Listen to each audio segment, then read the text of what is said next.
ಈಗ ತೆಗೆದುಕೊಳ್ತಾ ಇರುವಂಥ ಆ್ಯಕ್ಷನ್ ನೋಡಿದ್ರೆ ನಮ್ಮನ್ನು ಟಾರ್ಗೆಟ್ ಮಾಡಿದ್ದಾರೆ ಅನ್ನೋದು ನಮ್ಗೆ ಗೊತ್ತಾಗ್ತಾ ಇದೆ. ನಮ್ಮ ರಾಜಕೀಯ ಅವಕಾಶಗಳನ್ನು ನಾವು ಓಪನ್ ಇಟ್ಕೊಂಡಿದ್ದೀವಿ.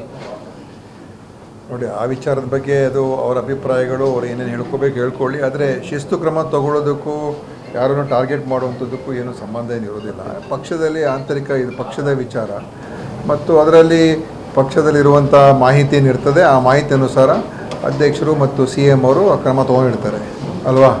ಅದು ಇದಕ್ಕೆ ಯಾವುದೇ ಒಂದು ಸಮುದಾಯಕ್ಕೆ ಇದು ಜೋಡಿಸುವಂಥ ಇದು ಸರಿ ಹೋಗೋದಿಲ್ಲ. ಮತ್ತು ಎಲ್ಲ ವಿಷಯಗಳು ಯಾರನ್ನು ಕೂಡ ಪಕ್ಷದ ಹೊರಗೇನು ಹಾಕಿಲ್ಲ, ಪಕ್ಷದಲ್ಲೇ ಇದ್ದಾರೆ. ಇವತ್ತು ಅನೇಕ ಜನರಿಗೆ ಇವತ್ತು ಏನು ಅನೇಕ ಸ್ಥಾನಮಾನಗಳು ಸಿಗಬೇಕಾದ್ರೆ ಅದು ಯಾರಿಂದನೂ ಕೂಡ ಹೇಳಿಸ್ಕೊಂಡು ನಾವೇನು ಸ್ಥಾನಮಾನ ಏನು ಕೊಡಿಸಿಲ್ಲ. ಅವರು ರಾಜ್ಯಸಭಾ ಸದಸ್ಯರಾಗಿರ್ಬೋದು, ವಿಧಾನ ಪರಿಷತ್ ಸದಸ್ಯರಾಗಿರ್ಬೋದು, ಬೇರೆ ಬೇರೆ ಅನೇಕ ಹುದ್ದೆಗಳನ್ನು, ನಿಗಮ ಮಂಡಳಿಗಳದ್ದು ಅನೇಕ ಹುದ್ದೆಗಳಿಗೆ ನಾವು ಇವತ್ತೇನು ಕೊಟ್ಟಿದ್ದೇವೆ ಅದು ಎಲ್ರಿಗೂ ನಮಗೆ ಸಮಾನ ಅವಕಾಶಗಳು ಸಿಗಬೇಕು. ಮತ್ತು ವಿಶೇಷವಾಗಿ ಅಲ್ಪಸಂಖ್ಯಾತರು ಕೂಡ ಯಾವುದೇ ರೀತಿಯ ತಾರತಮ್ಯ ಆಗಬಾರ್ದು ಉದ್ದೇಶ ಇಟ್ಕೊಂಡೇ ಕಾಂಗ್ರೆಸ್ ಪಕ್ಷ ಮಾಡ್ತದೆ ಅಲ್ವಾ. ಅದಕ್ಕೋಸ್ಕರ ನಾವು ಯಾರಿಂದನೂ ಹೇಳಿಸ್ಕೊಂಡು ಅವ್ರ ಅಲ್ಪಸಂಖ್ಯಾತರಿಗೆ ಪ್ರಾತಿನಿಧ್ಯ ಕೊಡ್ತೀವಿ ಅಂತಲೂ ಏನಿಲ್ಲ, ಅಥವಾ ಅವ್ರಿಗೆ ನಾವು ಯಾರಿಂದ ಹೇಳಿಸ್ಕೊಂಡು ನಾವು ಅವ್ರಿಗೆ ದೂರ ಮಾಡ್ತಾ ಇದ್ದೀವಿ ಅಂತಲೂ ಕೂಡ ಏನಿಲ್ಲ ಅಲ್ವಾ. ಸೊ ಅದಕ್ಕೂ ಇದಕ್ಕೂ ಲಿಂಕ್ ಮಾಡುವಂಥ ಅವಶ್ಯಕತೆ ಇಲ್ಲ. ಪಕ್ಷದ ಆಂತರಿಕ ಈಗ ಟಿಕೆಟ್ ಸಿಗಬೇಕು ಅಂತ ಒಂದು ಕೇಳಿದ್ರು, ಅದು ಸಿಗುವಂಥದ್ದು ಬಿಡುವಂಥದ್ದು ಅಂತಿಮವಾಗಿ ಅದು ಒಂದು ಎಲ್ಲ ಪಕ್ಷದ ಚೌಕಟ್ಟಿನ ತೀರ್ಮಾನ ಆಯಿತು. ಸೊ ಅದಾದಮೇಲೆ ಅಲ್ಲಿಗೆ ಮುಗಿದೋಯ್ತದು. ಮುಂದೆ ಈಗ ಅನೇಕ ಸಂದರ್ಭಗಳಲ್ಲಿ ನಾವು ಯಾವತ್ತೂ ಕೂಡ ಎಲ್ಲೆಲ್ಲಿ ಸಾಧ್ಯ ಆಗುತ್ತೆ ಎಲ್ಲ ವರ್ಗದ ಜನರಿಗೆ ಅವಕಾಶ ಕೊಡಬೇಕು ಅಂತಲೇ ಪಕ್ಷ ಕೆಲಸ ಮಾಡ್ತದೆ. ಎಲ್ಲ ಜಾತಿಯವ್ರಿಗೆ, ಎಲ್ಲ ವರ್ಗದವ್ರಿಗೆ, ಎಲ್ಲ ಸಮುದಾಯದವ್ರಿಗೆ, ಕ್ರಿಶ್ಚಿಯನ್ಸ್ಗೂ ಕೂಡ ಸಿಗಬೇಕು ಅಂತ ನಾವು ಪ್ರಯತ್ನ ಮಾಡ್ತೀವಿ. ಮುಸಲ್ಮಾನ್ ಕೂಡ, ಯಾಕಂದರೆ ಇವತ್ತಿನ ವ್ಯವಸ್ಥೆಯಲ್ಲಿ ಇವತ್ತು ಯಾವ ರೀತಿ ವ್ಯವಸ್ಥೆ ದೇಶದಲ್ಲಿದೆ, ಅಲ್ಪಸಂಖ್ಯಾತರನ್ನು ಒಂದು ರೀತಿ ಕಡೆಗಣಿಸುವ ರೀತಿಯಾದಂಥ ವಾತಾವರಣ ಕೇಂದ್ರ ಸರ್ಕಾರ, ಕೇಂದ್ರದ BJP ಅವ್ರು ಮಾಡ್ತಾಯಿದ್ದಾರೆ. ಅದಕ್ಕೆ ಅವರಿಗೆ ಖಂಡಿತವಾಗಿ ಅವ್ರಿಗೆ ನಾವು ಆತ್ಮಸ್ಥೈರ್ಯ ಬಲವನ್ನು ತುಂಬುವಂಥದ್ದು ಮಾಡಬೇಕು. ಯಾಕಂದರೆ ಈ ದೇಶ ಇದು ಎಲ್ರಿಗೂ ಸೇರಿರುವಂಥ ದೇಶ, ಯಾವುದೇ ಒಂದು ಸಮುದಾಯಕ್ಕೆ ಅಥವಾ ಒಂದು ಭಾಷೆಗೆ ಅಥವಾ ಒಂದು ಸಂಸ್ಕೃತಿಗೆ ಸೇರಿರುವಂಥ ದೇಶ. ಅದಕ್ಕೆ ನಾವು ಎಲ್ಲರನ್ನೂ ಕೂಡ ಅವರವರ ಆದಷ್ಟು ಮಟ್ಟಿಗೆ ಸಮಾನ ಅವಕಾಶಗಳು ಸಿಗುವಂಥದ್ದು ಪ್ರಯತ್ನ ಮಾಡ್ತಾನೆ ಇರ್ತೀವಿ. ಅದರಲ್ಲಿ ಖಂಡಿತವಾಗಿಯೂ ನಮ್ಮ ಪ್ರಯತ್ನದಲ್ಲಿ ಅನೇಕ ಜನರಿಗೆ ಅವಕಾಶಗಳು ಸಿಕ್ಕಿಲ್ಲ ಅಂತ ಯಾರು ಹೇಳೋಕ್ಕಾಗಲ್ಲ. ಈ ವಿಚಾರ ಇದು ಪಕ್ಷದ ಆಂತರಿಕ ಚೌಕಟ್ಟು. ಶಿಸ್ತು ಕ್ರಮ ತಗೊಳ್ಳೋದಕ್ಕೂ ಬೇರೆಯವರು ಬಂದು ನಾವು ನಿಮ್ಮನ್ನ ನಮ್ಮ ಸಮುದಾಯಕ್ಕೆ ದೂರ ಮಾಡ್ತಾ ಇದ್ದೀವಿ ಅಂತ ಇದೇನು ಸಮುದಾಯ ಅಂತ ಇಟ್ಕೊಂಡೇನು ಈ ಕ್ರಮಗಳು ತಗೊಳ್ತಾ ಇಲ್ಲ ಅಲ್ವಾ. ಅದಕ್ಕೋಸ್ಕರ ನನಗನ್ಸುತ್ತೆ ಈ ಚರ್ಚೆ ಅಷ್ಟೊಂದು ಅವರವ್ರ ಅಭಿಪ್ರಾಯಗಳು ಹೇಳ್ಕೊಳ್ಳೋದಕ್ಕೆ ರೈಟ್ಸ್ ಇದೆ ಡೆಮೋಕ್ರಸಿ. ಬಟ್ ಇದು ಪಾರ್ಟಿ ಮ್ಯಾಟ್ರ್, ಇದು ಪಬ್ಲಿಕ್ ಮ್ಯಾಟ್ರ್ ಅಲ್ಲ, ಇದು ಪಾರ್ಟಿ ಮ್ಯಾಟ್ರ್. ನೋಡಿ, ಅಮಾನತಲ್ಲಿಡುವಂಥದ್ದು ಏನು ಅದು ಸಸ್ಪೆನ್ಷನ್ ಅಲ್ವಾ.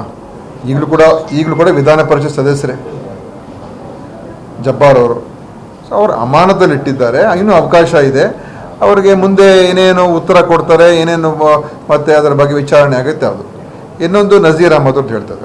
ನಜೀರ್ ಅಹಮದ್ ಈಗಲೂ ಕೂಡ ಅವರನ್ನು ನಾವೇ MLC ಪಕ್ಷನೇ MLC ಮಾಡಿರೋದು. ರಾಜಕೀಯ ಸಲಹೆಗಾರರಾಗಿ CM ಅವರೇ ತೊಗೊಂಡಿದ್ರು. ಈಗ ಆ ಪದದಿಂದ ಅವನ ಕೈ ಬಿಟ್ಟಿದೆ ಅಂತ ಹೇಳಿದ್ರೆ CM ಅವರೇ ತೊಗೊಂಡಿರೋ ತೀರ್ಮಾನ. ಸೊ ಅದಕ್ಕೆ ಅವರಲ್ಲಿರುವಂಥ ಮಾಹಿತಿಗಳು ಏನೇನಿರ್ತದೋ ಅದು ಅವ್ರಿಗೆ ಗೊತ್ತಿರುವಂಥ ವಿಚಾರ. ಅದರಿಂದ ಇಬ್ಬರು ಕೂಡ ವಿಧಾನ ಪರಿಷತ್ ಸದಸ್ಯರು, ಇಬ್ಬರು ಕೂಡ ಕಾಂಗ್ರೆಸ್ ಪಕ್ಷವೇ ಅವರಿಗೆ ವಿಧಾನ ಪರಿಷತ್ ಸದಸ್ಯರಾಗಿ ಮಾಡಿರುವಂಥದ್ದು. 1 ಬಾರಿ ಅಲ್ಲ, 2 ಬಾರಿ ಅಲ್ಲ, 3 ಬಾರಿ ಆಯಿತಾ. ಮತ್ತು ಅನೇಕ ಅವಕಾಶಗಳು ಕೊಟ್ಟಿರುವಂಥದ್ದು.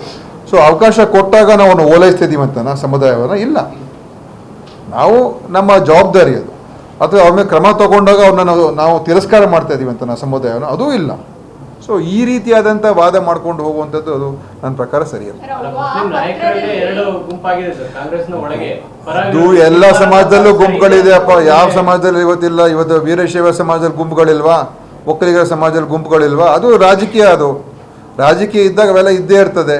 ಎಲ್ಲ ಸಮುದಾಯದಲ್ಲೂ ಕೂಡ ಅವ್ರವ್ರದ್ದೇ ಆದಂಥ ಲೆಕ್ಕಾಚಾರಗಳು ಗುಂಪುಗಳು ಇರ್ತದೆ. ಇವತ್ತು ಯತ್ನಾಳ್ ಅವ್ರು ಯಾರನ್ನ ಟಾರ್ಗೆಟ್ ಮಾಡ್ತಾ ಇರೋವಂಥದ್ದು? ಅವರ ಸಮುದಾಯನ ತಾನೇ, ಅವರ ಸಮುದಾಯದ ಮಾಜಿ ಮುಖ್ಯಮಂತ್ರಿನ ತಾನೇ. ಸೊ ಇದೆಲ್ಲ ಎಲ್ಲ ಇರ್ತದೆ ಪೊಲಿಟಿಕ್ಸಲ್ಲಿ. ಅದಕ್ಕೂ ಆದರೆ ಅದು ರಾಜಕಾರಣ. ಆದರೆ ನಾವು ಮುಸಲ್ಮಾನರ ಪರವಾಗಿ, ಕ್ರೈಸ್ತರ ಪರವಾಗಿ, ಅಲ್ಪಸಂಖ್ಯಾತರ ಪರವಾಗಿ ನಾವು ಕಾಂಗ್ರೆಸ್ ಪಕ್ಷ ಯಾವಾಗಲೂ ಕೂಡ ನ್ಯಾಯ ಒದಗಿಸುವಂಥ ಕೆಲಸವನ್ನು ಮಾಡ್ಕೊಂಡು ಬಂದಿದೆ. ಯಾರು ಕೂಡ 100ಕ್ಕೆ 100 ನಾವು ಸರಿ ಮಾಡಿಬಿಟ್ಟಿದ್ದು ಹೇಳೋಕ್ಕಂತೂ ಆಗೋದಿಲ್ಲ. ಯಾವ ಸಮುದಾಯಕ್ಕೂ ನಾವು ಹೇಳೋಕ್ಕಾಗಲ್ಲ. ಎಲ್ಲರೂ ಸಮುದಾಯ, ಈಗ ಯಾವ ಇನ್ನೊಂದು ಸಮುದಾಯ ಹೋಗಿ ಕೇಳಿ ಅವರು ಕೂಡ ನಮಗೆ ಅನ್ಯಾಯ ಆಗಿದೆ ಅಂತ ಅವರು ಹೇಳ್ತಾರೆ. ಯಾಕಂದ್ರೆ 100ಕ್ಕೆ 100 ನಾವು ಮಾಡೋಕ್ಕಾಗಲ್ಲ. ಆದರೆ ಎಲ್ಲೆಲ್ಲಿ ಸಾಧ್ಯ ಆಗುತ್ತೆ ಅಲ್ಲಲ್ಲಿ ನಾವು ಅವ್ರಿಗೆ ಅವಕಾಶಗಳು ಮತ್ತು ಅವ್ರಿಗೆ ಎಲ್ಲ ರೀತಿಯ ರಾಜಕೀಯ ಪ್ರಾತಿನಿಧ್ಯ ಮತ್ತು ನಮ್ಮ ಯೋಜನೆಗಳಲ್ಲಿ ಕಾರ್ಯಕ್ರಮಗಳಲ್ಲಿ ಎಲ್ರಿಗೂ ಕೂಡ ನ್ಯಾಯ ಸಿಗುವಂಥ ಇದ್ರಲ್ಲಿ ನಮ್ಮ ಪ್ರಯತ್ನ ಮಾಡ್ಕೊಂಡು ಬಂದಿದ್ದೇವೆ. ಅದರಿಂದ ನಾವು ಖಂಡಿತವಾಗಿ ಇದನ್ನು ಮುಸಲ್ಮಾನರನ್ನ ಕಾಂಗ್ರೆಸ್ಸು ದೂರ ಮಾಡ್ತಾ ಇದೆ ಅಥವಾ ವಿರುದ್ಧ ಇದೆ, ಅದು ಖಂಡಿತವಾಗಿ 100ಕ್ಕೆ 100 ಯಾವುದೇ ರೀತಿ ಅದಕ್ಕೆ ಅವಕಾಶ ಇಲ್ಲ. ನಾವು ಎಲ್ರಿಗೂ ಸೇರಿರುವಂಥ ಪಕ್ಷ, ಯಾವುದೇ ಒಂದು ಸಮುದಾಯಕ್ಕೆ ಸೇರುವಂಥ ಪಕ್ಷ ಅಲ್ಲ. ಎಲ್ರಿಗೂ ನಾವು ನ್ಯಾಯ ಕೊಡಿಸುವಂಥ ಪ್ರಯತ್ನ ನಾವು ಮಾಡ್ತೀವಿ. ಸಿಎಂ ಆಪ್ತರ ಟಾರ್ಗೆಟ್ ಆಗ್ತಿದ್ದಾರೆ ಸಿದ್ದರಾಮಯ್ಯ ಅವರ ವಿಚಾರದಲ್ಲಿ. ನೋಡಿ, ಸಿದ್ದರಾಮಯ್ಯ ಅವರು ಮುಖ್ಯಮಂತ್ರಿಗಳು, ಆಯಿತಾ?